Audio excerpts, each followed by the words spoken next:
portion of today's program. Good afternoon, all. I'm Kayla Walls, and I'm the president of the Louisville Forum. Welcome to our June 2025 program. The Louisville Forum programs typically meet at noon on the second Wednesday of each month here at Vincenzo's restaurant in downtown Louisville. Founded in 1984, the Louisville Forum is a nonpartisan, nonprofit public issues group, and we host debates and sometimes discussions of contemporary and occasionally controversial public policy issues that impact the greater community. For more information about the Louisville Forum, our events, to join or to make a reservation, please visit louisvilleforum.org. And now for today's program. The United States Justice Department drops the Louisville Metro Police Department consent decree. So what happens next? As the title suggests, today's program is about what is happening right now, current plans, and what we can expect for Louisville in the future. But before we get there, I want to take us a couple years back to the context surrounding the consent decree. It's been a few years, but if you recall, the Louisville Metro Police Department and the city became the center of local and national criticism after Breonna Taylor was shot and killed by Louisville Metro police officers during the execution of a no-knock warrant in 2020. The Department of Justice began shortly thereafter about a 2-year-long investigation into Louisville Metro Police Department and Metro government. The investigation resulted in a report issued in 2023, which ultimately concluded that the Department of Justice believed that they had reasonable cause to assume that Louisville Metro Police Department and Metro government had engaged in a pattern of practice of unlawful conduct, including excessive use of force and searches based on invalid warrants and violation of federal law and the U.S. Constitution. The report also detailed a litany of incidents, including officers who had videotaped themselves, throwing drinks at pedestrians from their car, insulting people with disabilities, and using racial slurs or racially charged language with civilians. In December of 2024, the city reached a consent decree agreement with the Department of Justice. And for those who don't know, the consent decree was a court-ordered agreement outlining reforms which Louisville Metro Police Department would undertake, in addition to changes that it had made prior to the DOJ investigation and during negotiations about the consent decree. Among other changes, the consent decree required that an independent monitor would report to the court about progress on those mandatory changes. But on May 21st, 2025, the Department of Justice under the new administration had announced its intention not to make further required court filings to address the court's questions about the consent decree, and instead opted to dismiss the lawsuit against the city with prejudice, permanently closing the case. Almost immediately, Mayor Greenberg's office announced that to ensure the promised progress would continue, Louisville would move forward with the community commitment, Louisville's consent decree. With us today to discuss the consent decree, the DOJ decision, and what's next for Louisville, we welcome back to the forum two former panelists, Mayor Greenberg and Chief Paul Humphrey.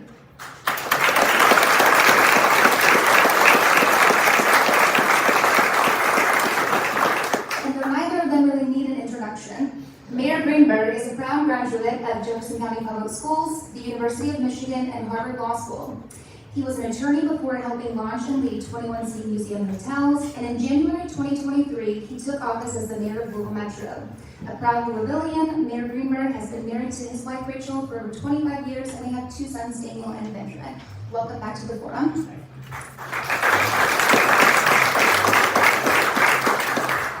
And Chief Humphrey was sworn in as Chief of the Louisville Metro Police Department in September of 2024 after serving as interim chief for several months. A lifelong Louisville resident, Chief Humphrey joined Louisville Metro Police Department as a patrol officer in 2006 following his graduation from the University of Louisville, Go Cards. Prior to becoming chief, he served in numerous leadership positions including SWAT team commander, assistant chief, and helped establish the Louisville Metro Police Department Accountability and Improvement Bureau that ultimately led to the Summit Wellness Center opening. Germane to today's program, Chief Humphrey also represented Louisville Metro Police Department during the DOJ consent decree negotiations before being named interim chief in June of 2024. Welcome back to the forum.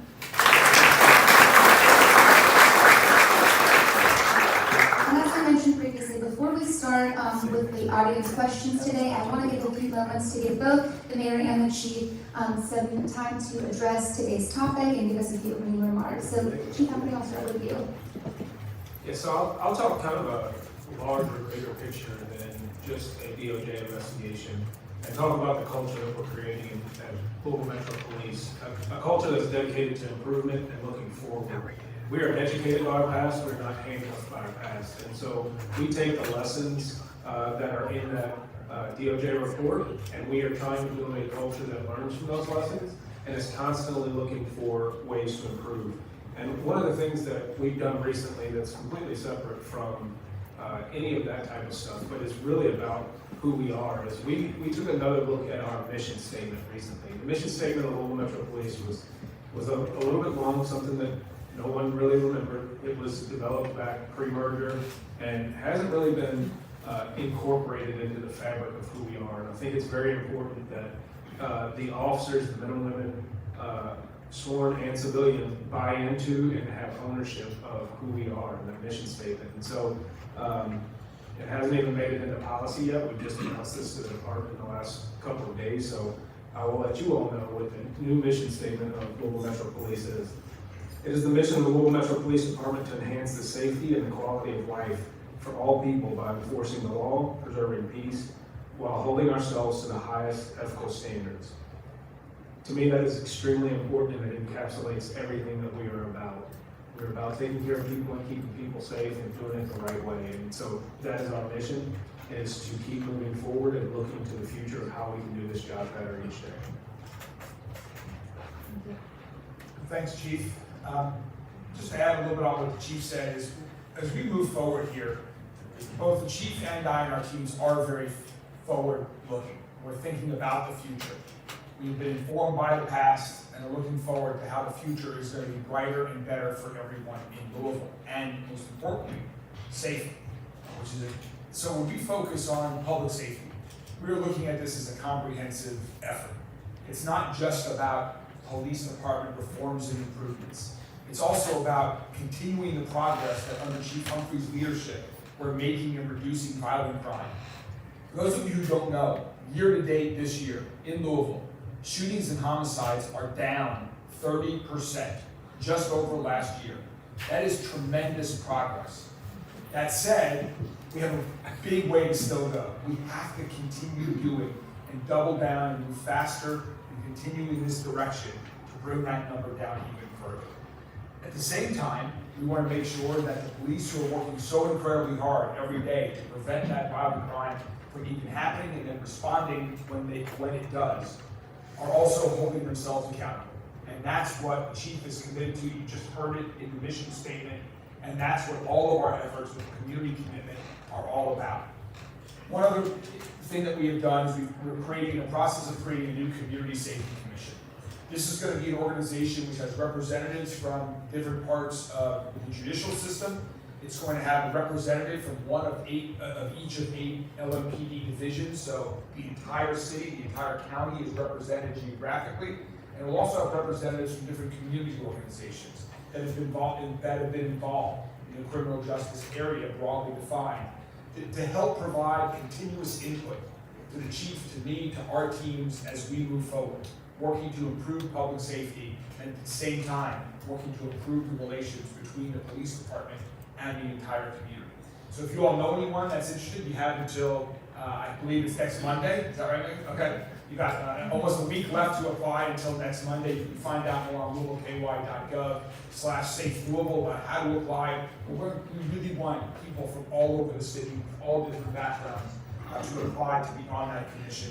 The other thing that we're doing is also, as part of this community commitment, just like which was in the consent decree we negotiated, we are planning to have an independent monitor that would be a third party, a neutral observer that can validate. Hey, I know you're watching the live stream right now, but I want to take a moment to tell you to check out this new book right here over my shoulder. Believe me, it'll be worth it.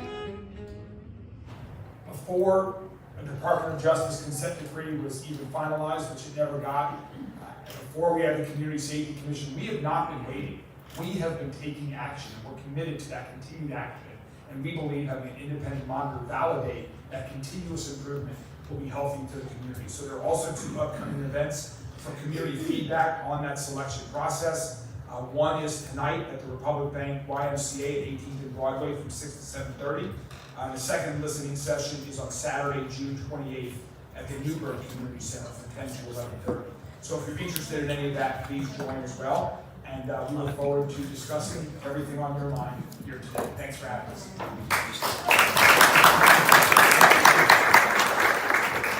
Thank you all again, and I'll go ahead and open the floor to the audience questions. Lourdes and Mike.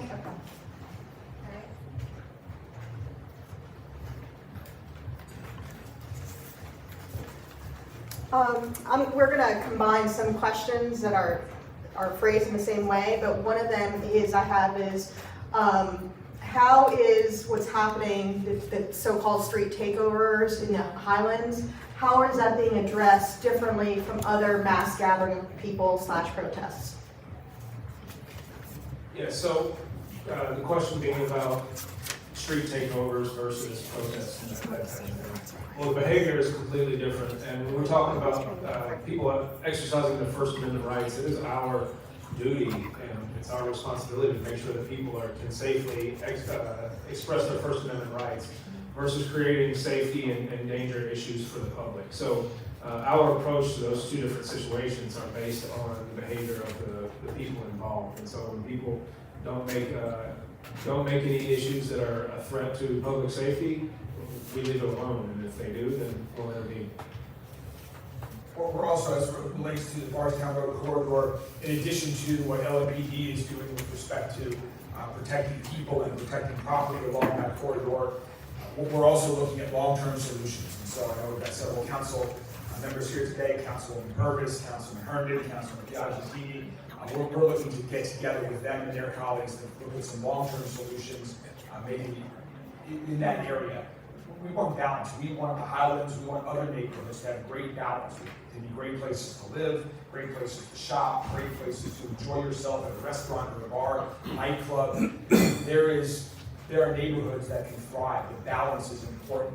There's some things that we might be able to do in working in close connection with our friends on Metro Council and maybe even at the state that can help us create more balance as one of the long-term solutions. So Bardstown Road does not just end up being all nightclubs, for example. Well, and that does raise the question of the weekend. The good weekend last weekend, the two crazy weekends before that on Baxter Avenue and Bardstown Road. Tell us a little bit about your thinking, both the chief and the mayor, on how we approach that and what we're going to do in the future. So the approach on that is, obviously, when you think about, we issued a crime plan, and part of that crime plan is what we call data responsive policing. We got a couple of data points over 2 weekends that we had a problem. And so we changed our resources to make sure that we address that problem. And the first weekend that we addressed it, what we realized is that we need to be much more forward-facing and much more proactive. So as opposed to responding to a problem, we prevent that problem. And so that's what you saw last weekend, and that's what you'll see the weeks coming forward, is that we get ahead of that problem before it becomes a real issue that disturbs the neighborhood. One of the things to add to what the chief's saying is we are not afraid to take action. And another area, in addition to LMPD, that's critically important, whether it's Bardstown Road corridor or other entertainment areas, is having a strong ABC, Alcohol Beverage Control Division. And under our director there, Brad Silvera, we have taken action. I'm proud that over the past year, we've closed down 3 bars along Bardstown Road that were not playing by the rules. Again, we want people to enjoy themselves. We want people, Louisville is known for its amazing hospitality. Part of that hospitality is enjoying a bourbon or a beer or whatever you like to enjoy. But it's got to be done safe and by the rules. That's what they're there for. And so in these 3 establishments, we're not playing by the rules. We took action. One is suing us right now. We're defending our actions because we believe we took that. Just this week alone, we shut down another bar, not on Bardstown Road, but not too far away. That was allowing underage drinking to happen. In fact, when the Director Silvera came in to do an inspection during one of their more peak hours, they were caught escorting underage people in the bar out the back door to escape their curfew. They are now shut down. We want this to be a great hospitality city under the rules that we have established. And if people aren't playing by the rules, we'll take them. Thank you. There's a question here about the consent decree and the metrics in place to look at crime statistics and things like that. And then the follow-up question is, what are precisely the metrics? And is there a certain an acceptable percent of crime that we should feel comfortable with? And what is the police doing differently to achieve 30% less? There's a lot of questions in there. Yes. Let me Yeah. start by saying the consent decree does not have any target numbers with respect to crime. I mean, our goal is for this to be a crime-free city. That should be every city's goal, every country's goal. I don't know any city that has gotten there yet, but that will always be our goal, to have no violent crime, to have no one to have to suffer the loss of life in their family or a loved one, someone that has been injured or killed by gun violence, no one who feels unsafe in their home wherever they live. So that is our goal, and that is, we're taking care of that through a very comprehensive strategy. A lot of what the chief is talking about in LMPD, and a lot of other things that you can see in our Safe Louisville plan that are working to prevent crime from happening. Everything from investing in our parks and our libraries and our community centers, and partnership with nonprofit organizations to provide more programs and opportunities to young adults. That is part of our public safety initiatives, is to get every young person in Louisville on a better path in life. That is not what's in the community commitment. What's in the community commitment is about moving forward in terms of housing. There are 8 objectives the chief talked about that. I will just give credit to the chief and his team on one thing before I turn it over to you. In addition to what was going to be required by the DOJ and what we are now voluntarily doing, the chief brought in a team from the Ohio State University, researchers, that I think it's the first example of this anywhere in the country, where researchers from the Ohio State University meet regularly with the chief and his executive team that are providing real-time feedback based on research and data that's going on in LMPD to help them make continuous improvements in their policing activities. So, again, I'll go back to our crime plan that we put out back in the fall, that primarily is create Deputy Chief McKinley, who's over here to my right, your left. But there are no numeric goals when it comes to crime. Our job doesn't have a finish line, we don't have a season, we don't have a championship. It is about constant improvement. So what is the next iteration of the way that we can improve public safety in the community? So it's not just about looking at, are there things that we are messing up and not doing well, but it's also looking at things that we're doing well to make sure that they're by intent and by design, not by chance, and that we continue those, repeat those, and improve on those. And then when it comes to the compliance side, we have an entire division that's dedicated to understanding what are we meeting our standards of policy. So not just the investigative side that you hear about with PSU, professional standards that investigate affairs complaints. We have, for instance, an audit unit that goes back, they reviewed over 3,500 body camera footage last year to try to assess officers' compliance with policy, so we can see, do we need to adjust the policy, do we need to adjust how our leadership is giving feedback to officers, where are the places that we're having gaps?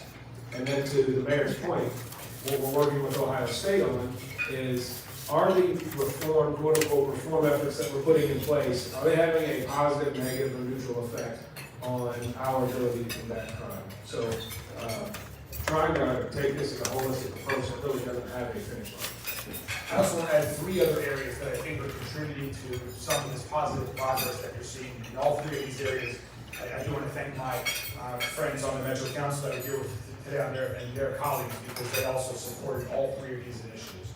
One is significant pay raises for LMPD last year and continuing to move forward for the officers. There are 19 different police departments just in Jefferson County. If we want the best and the brightest to be attracted to LMPD and then make their career with LMPD, we need to pay them appropriately. And so we have, thanks to a new historic contract that we signed last year with the police officers, we are on our way towards that goal to attract and retain the best and the brightest. And we're starting to see it. The recruiting class at LMPD right now is the largest it has been in years. We hope and plan for that trend to continue. Secondly, you heard in the chief's introduction that he and his colleagues were instrumental in planning the wellness center. The wellness center is a really new concept that is an innovative national model that police departments all around the country are coming to visit to see what we're doing here in the world. It is a place where police officers and other first responders have support for physical health, for mental health, for financial health, for spiritual well-being, all in one place. We need to support our police officers and first responders. They do incredibly difficult work every single day of the year, and it's not easy. And so to have this support is incredibly important as a recruitment, retention tool, but also to improve their work that they're doing every day. And finally, this deflection program, which you might have heard about. Now, when you call 911, if you are suffering from a mental health crisis, you will get a trained professional on the phone, or if necessary, a trained professional that comes to your door to help you deal with that mental health crisis. We've been relying on police officers to do a lot more than their core training in preventing and responding to crime. And this has been providing better service to individuals who are in need of having mental health issues, and it's also freed up our officers to keep them focused on preventing crime. And that leads us to another natural area of discussion, is the whole notion of de-escalation. And we're seeing on TV right now in Los Angeles and around the country, interactions between police officers and people. Can you discuss, first the chief, I think, what sorts of training do police officers get in de-escalation?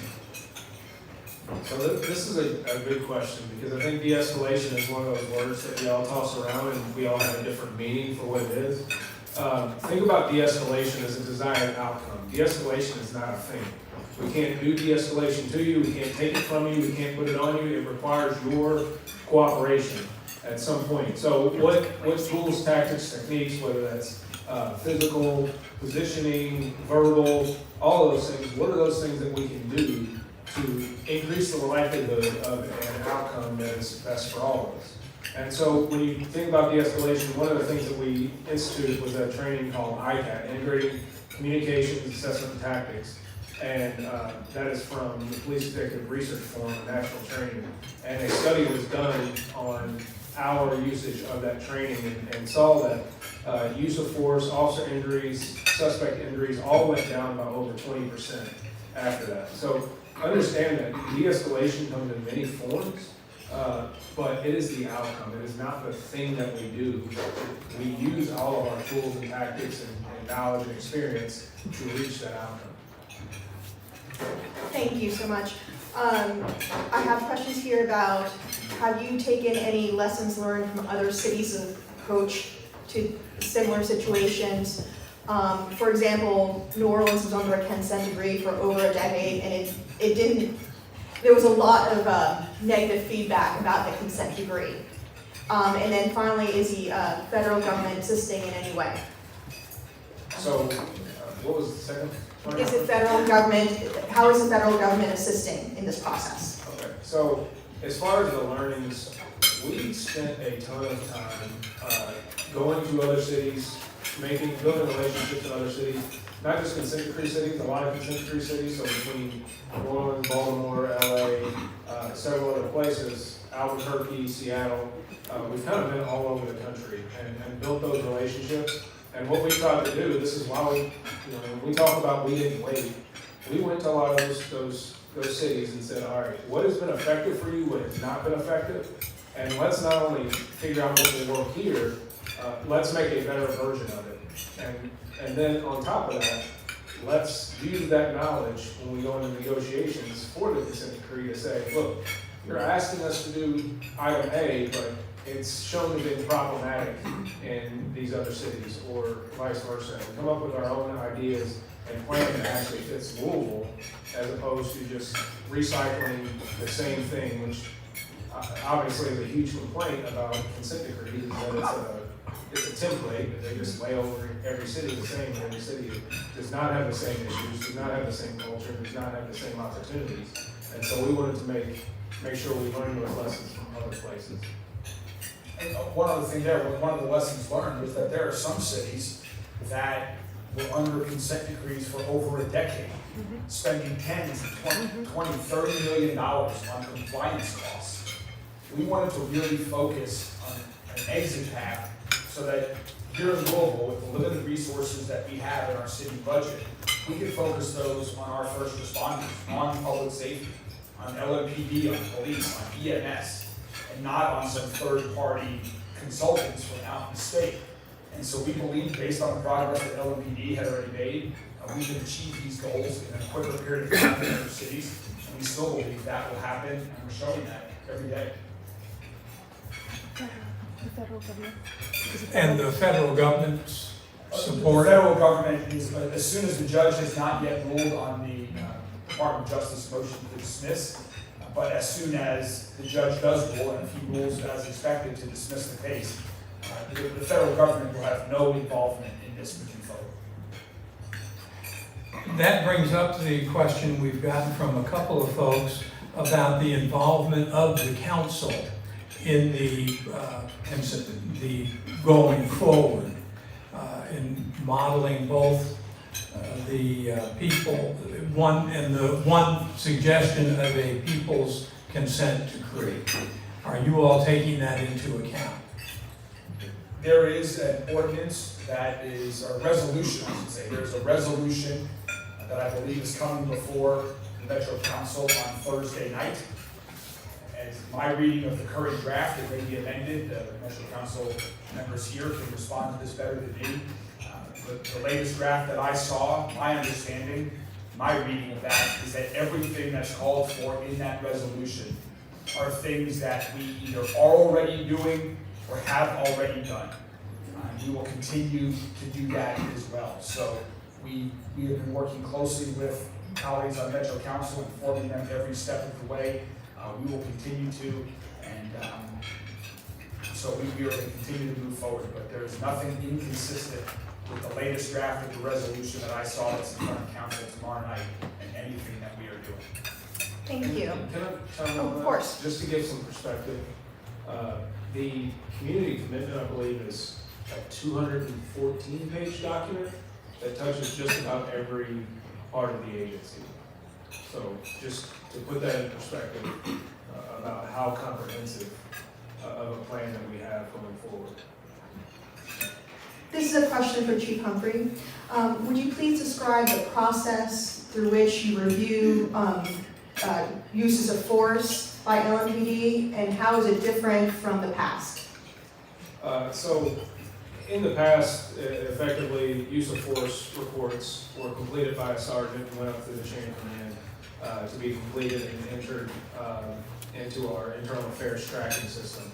I'm not going to get too far into how that process worked, but I'll tell you what the process is now that has much more oversight, much more feedback. First of all, we retrained the entire department on understanding the law, the Constitution, the policy updates that we had. So we have now a unit called Force Investigations and Review Unit. It's made up of an officer, a sergeant, a lieutenant, and a lawyer, and they review every single use of force on the department. So an officer has a use of force. That use of force, they have to report that, have a written document of what happened. The sergeant comes out, interviews witnesses, collects video, reviews the video, makes an assessment of whether the force was justified or not, pushes that up through the chain of command, and all that force is then centrally reviewed to make sure that we have consistency in how we're assessing our use of force. And then it gets pushed to the executive staff for final approval if there's a problem or there's an investigation that needs to be initiated from that point on. So there are a lot more layers and a lot more standardization to our review of use of force at this point.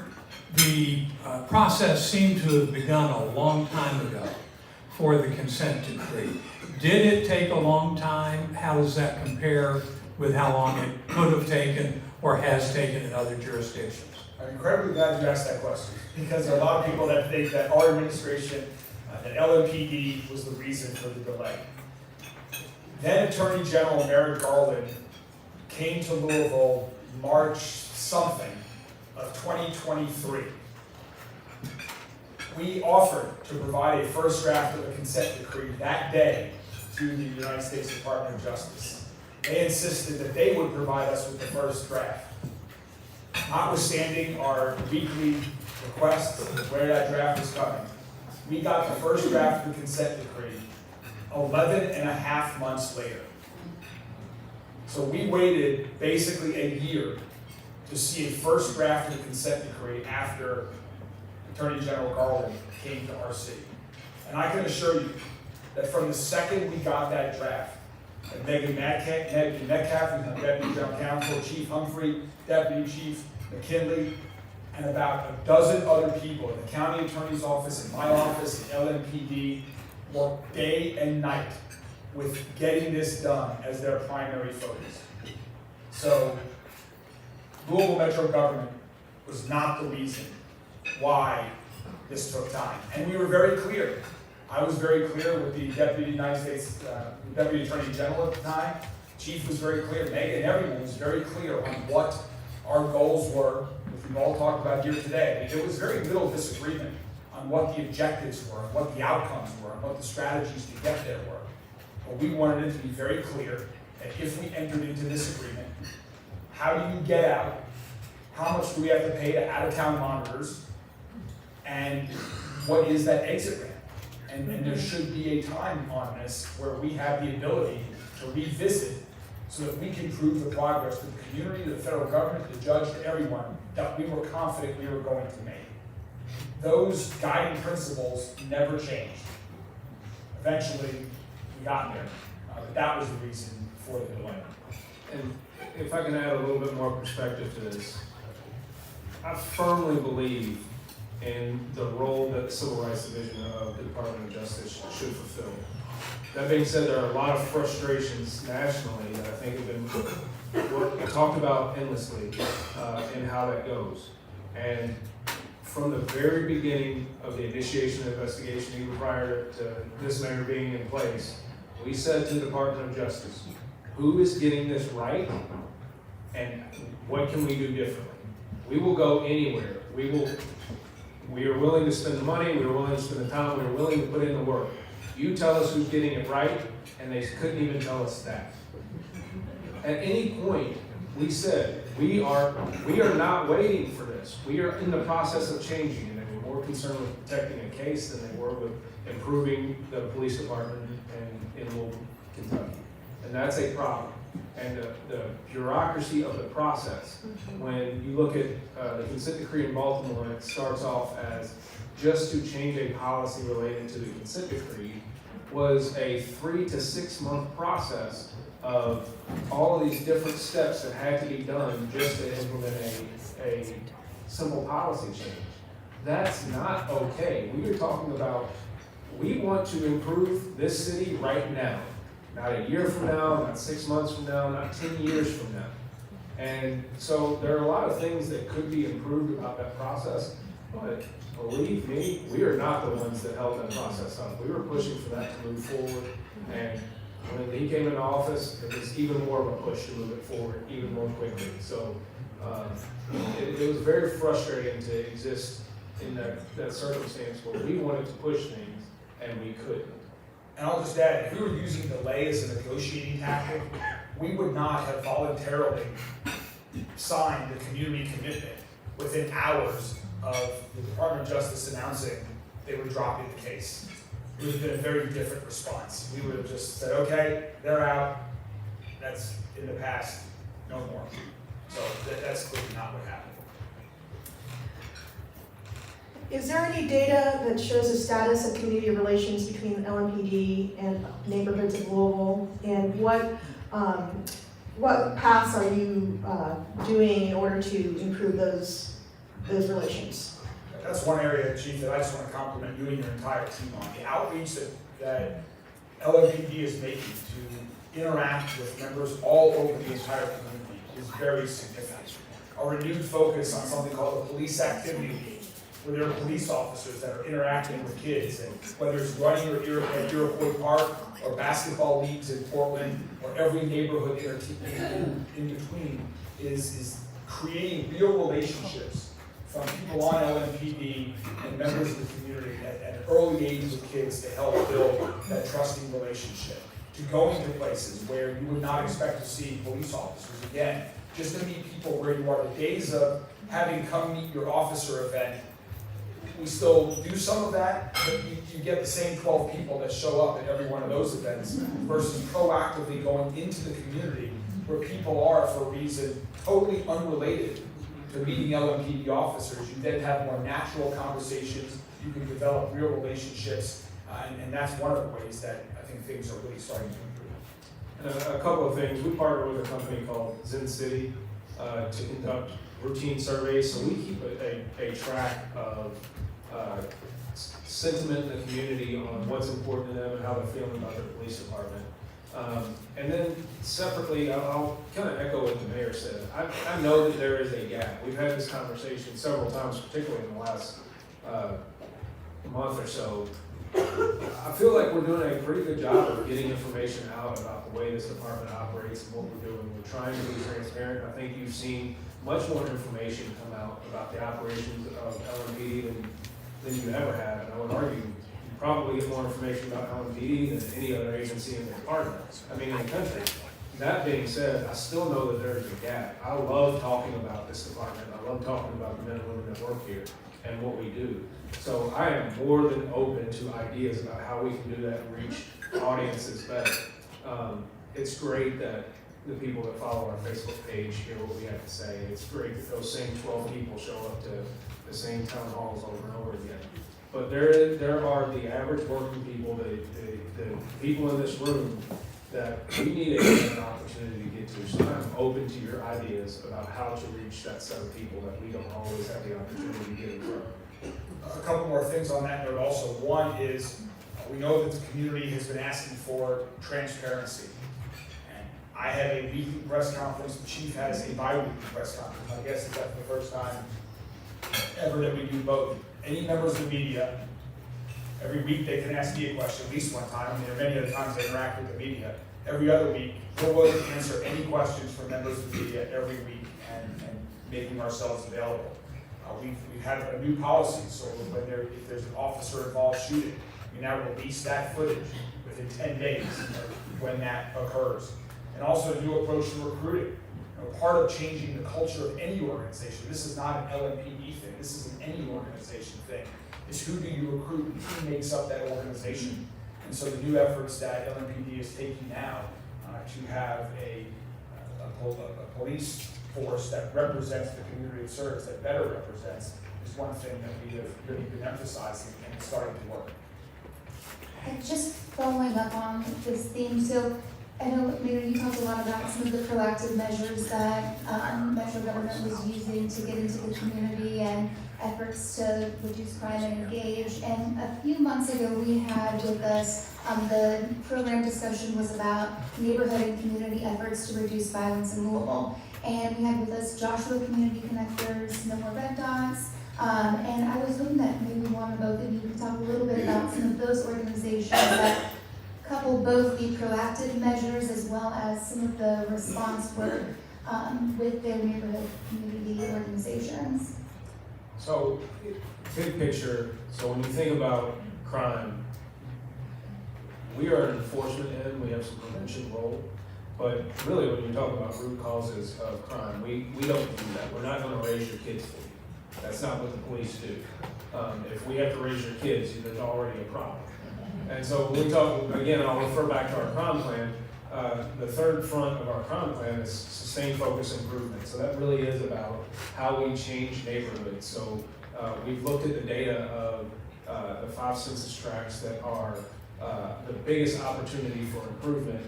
And we have focused in those areas, not just on enforcement, but how we coordinate with other metro government entities to make sure that we solve a lot of the problems in those neighborhoods so people can be proud and feel safe in the areas that they live in.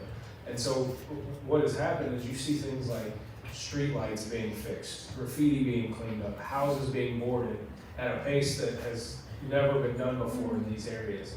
And then when you look at the mayor's larger community safety plan, that is a lot of focus on those other entities of how do we get people involved to solve a lot of those root causes of violent crime before it ever gets to the point where the police have to intervene.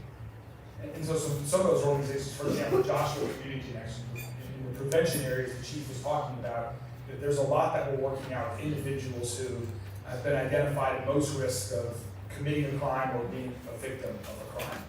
And so we're working very closely with Kentucky Attorney General Russell Coleman, with other partners at the federal level too. We just had a great announcement recently with federal partners where we had some major apprehensions of individuals that were doing a lot of bad stuff around the city.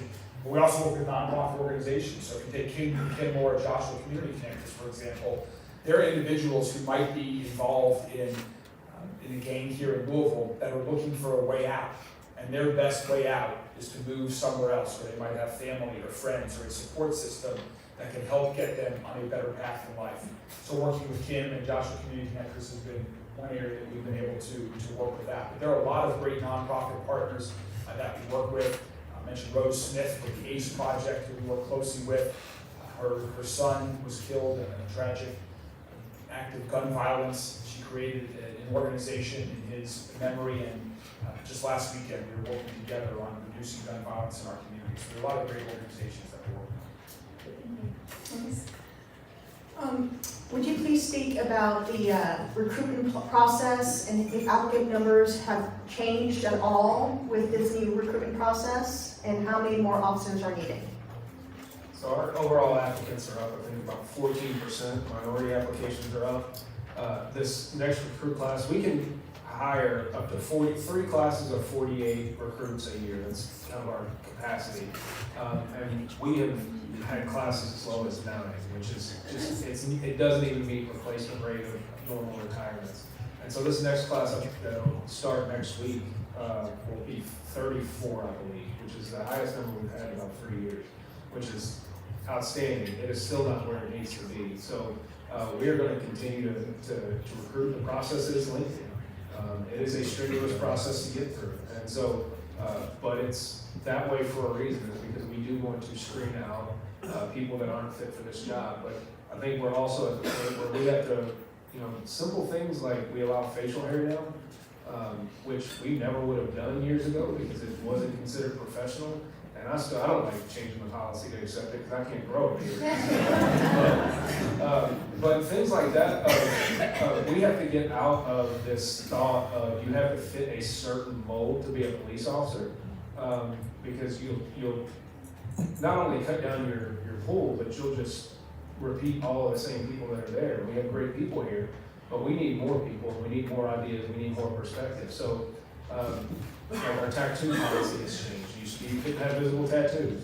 Well, that's pretty acceptable now in society. So we have to adjust and understand that this next generation is a little bit different from us. And that doesn't mean that they're better or worse or have a lower work ethic. It's just different, and we need to understand that that's professional too. And the training that actually occurs really runs the gamut. It's not just learning every one of these policies. It's not just learning how to shoot a gun. But it's also, there of course is the physical component, and there are tests and all of that physical requirements.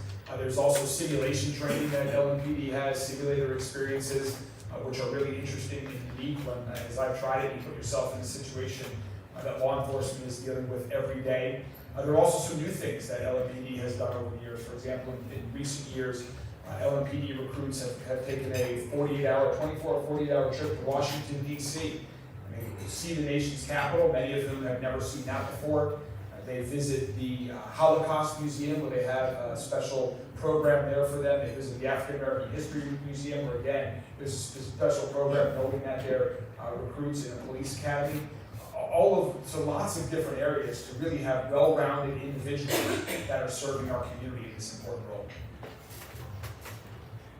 What efforts will you make to make sure that what you're doing now would continue under a new administration? The work that we're doing, we don't think it ever ends. So I think there's a little bit of a misconception there that you just check the boxes and then you're done. What the chief and I are saying is that we are creating culture, we are creating policies, we are creating goals that are never going to end. We want constant improvement. And so that needs to continue far beyond whoever is sitting in our respective positions next.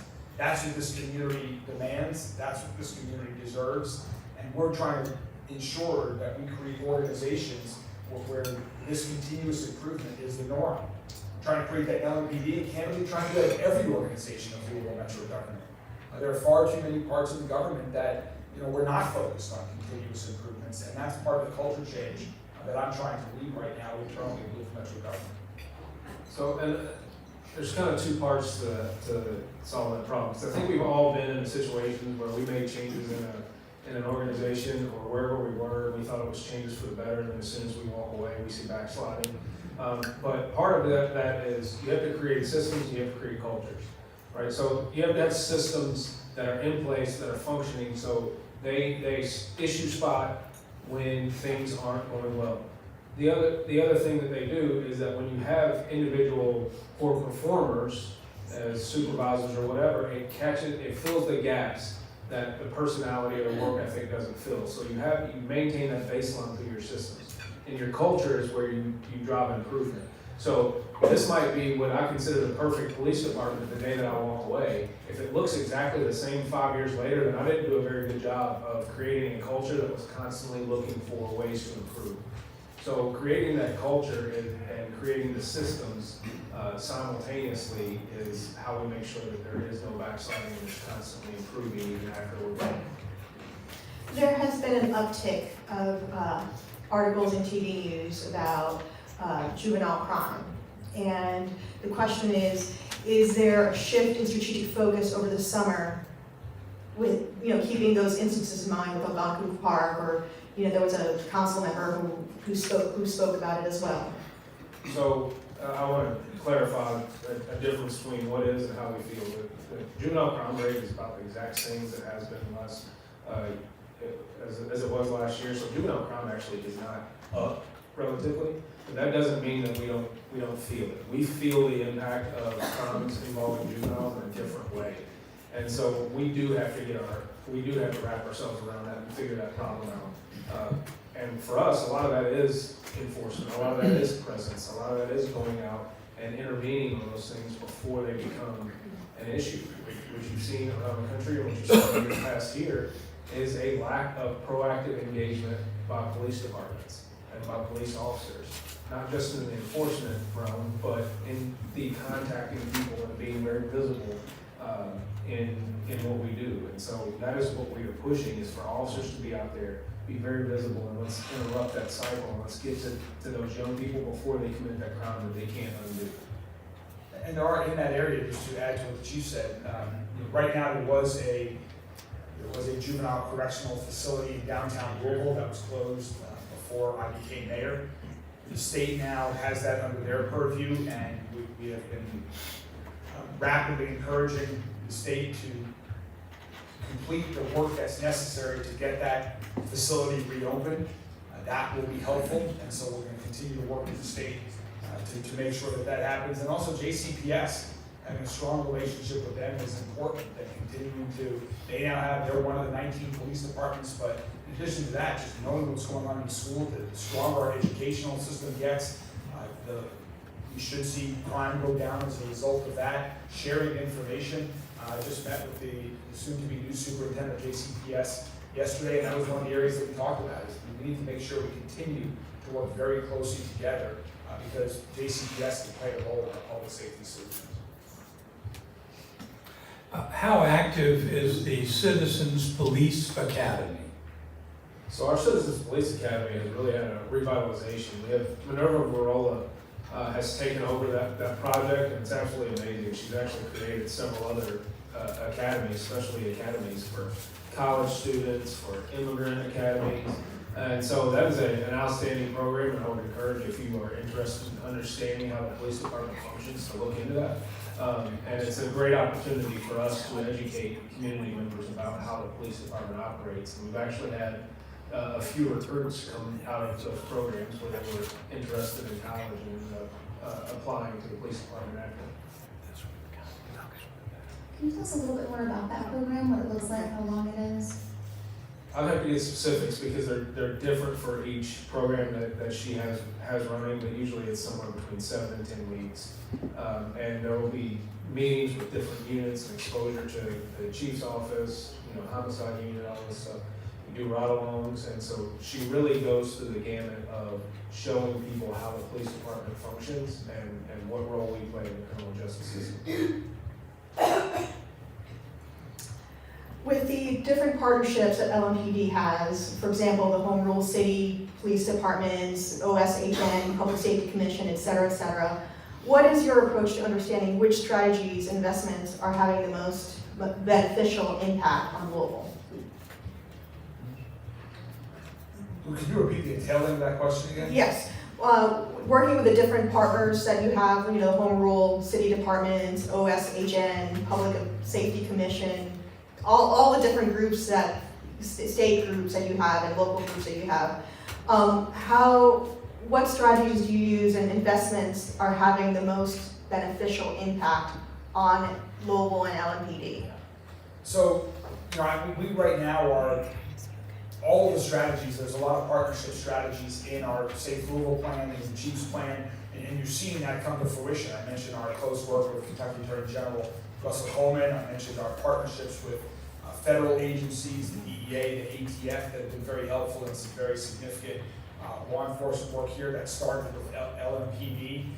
Those partnerships are helpful to nonprofits that we talked about as well. Of course, we have close relationships, the chief and his team, with all of the other 18 police departments around the city. Ultimately, I think it's two things. It's one, continuing to improve the statistics, which are not statistics, those are people's lives. So every week, the chief and I get a weekly update. We see it overnight, but then really on a weekly basis summarized. Are we making progress towards a safer city? Right now we are, and that's why we need to double down and continue to do more of what we're doing, more of what's been planned, and do it faster. That is our commitment, that is our goal. And then there's also, do people feel safe? And that one's can be tougher. There's still people that are, have been impacted by 2020, that believe certain things about certain parts of the city that might not be reflected in the data or experience, but that's the way they feel. You see things on the news about a shooting here and there, particularly when a juvenile is involved, and that impacts the way people feel. And so this work is never going to end. We will need to continue to do more and more and more every day, and that's what we're committed to. Well, before we get to the closing where you all can add some general thoughts about public safety, I've got, I think, the question that's on most everybody's mind. How are we going to do in Omaha this weekend? I thought you were going to say go-karts. Coach McDonald is a wonderful human being. Not only is he a great coach, he's a great team, and great young men that have come through the system, but he has been a wonderful contributor to this community. Last Saturday, Rachel and I were at Fern Creek Park, where we installed some of our 30-40 pickleball courts over the past couple of years at Fern Creek Park, but also Miracle League has a baseball field there, where kids of all abilities have the opportunity every Saturday morning to come together in a league and play. And Rachel and I were buddies in that league. And right there on the dugout, Coach Dan and Julia McDonald, who had donated a dugout there, they really are amazing contributors to this community. And so I'm so excited that the Cards are in the World Series. And Murray State too. 2 Kentucky teams in the College World Series. That's something. He's the baseball guy though. Yeah, no, I'm a huge baseball fan. My dad actually played for U of L back in the 60s, and it's pretty neat because I have his jersey that he wore back then too, so it's pretty awesome. His son's pretty awesome at it too. What number was your dad? Her daughter's an awesome softball player, so we've got all the diamond sports. Our daughter plays for Assumption, will be at the state championship this weekend. Wow. As well, we got a lot of good baseball out here. Well, and with that, I'll just invite both of you to give your closing remarks on not only the DOJ consent decree, but also the local community commitment and our conversation today before we close out. I will simply say, I encourage you to be a part of the solution. It's very easy to criticize. It's very easy to observe and talk to friends. We want you and others across the community to be a part of the solution. get involved, whether it's applying to be on the Community Safety Commission, to get involved in the academies that the chief was just talking about, or if you know someone who you think could be a great member of LMPD, encourage them to at least have a meeting to learn more about it. If you know someone who could be a great 911 call operator, we are looking for more great people to be a part of all of our first responder teams. So I would just encourage you to encourage others to get involved and be a part of the solution. Thank you all very much. And Mayor, those two public feedback sessions, one tonight, One's tonight at the Republic Bank YMCA 18th and Broadway at 6 o'clock. And the other one is June 28th at the Newburgh Community Center. That's a Saturday morning at 10 a.m. next week. Next Tuesday. Oh, next Tuesday? I'm sorry, next Tuesday, not tonight. Thank you. So, first of all, as it relates to the DOJ consent decree, it doesn't exist, so I'm not gonna talk about it anymore. We have our community commitment that we're moving forward with, and so looking back at what the federal government did or didn't do is a waste of time, in all honesty. So let's move forward in how we make this community better and this police department better. So we have opportunities in front of us that we need to take advantage of. And so that's what we're gonna do, is continue to build that culture where we're looking for opportunities for improvement. And I understand that you're not going to agree with every decision I make, you're not gonna agree with every action that a police officer makes. I expect you to be very critical of us. That's what we want, that's what we need. That being said, I don't need you to agree with me. I don't need you to think that I always made the right choice about what this police department should do. As long as you understand what we're trying to do and you can respect that, we can respectfully disagree. I think we might have had a disagreement on the phone last night. But at the end of the day, we both respect the fact that we are trying to do the same thing, and that's take care of the city. And so as long as we can respectfully disagree, we can work together in any circumstances. And then the other thing is that we are open to your ideas. The only way to have a good idea is to have a lot of ideas.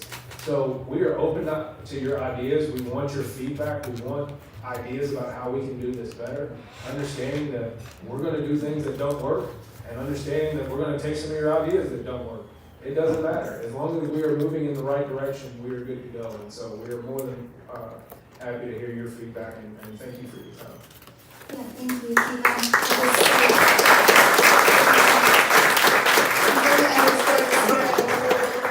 Which is having a platform for civil discourse. So thank you all again for all of your time today. We appreciate it and hope to see you back at the forum soon. Through every note, every performance, the arts connect us. The arts connect us through joy and through awe, bridging cultures and generations. From intimate theaters to the grandest stages, the arts bring us together, reminding us that we're never truly alone. When we experience the arts, we experience each other. Kentucky Performing Arts. The arts connect us. If you do nothing else. If you do nothing else. If you do nothing else. If you do nothing else. If you do nothing else. If you do nothing else. If you do nothing else.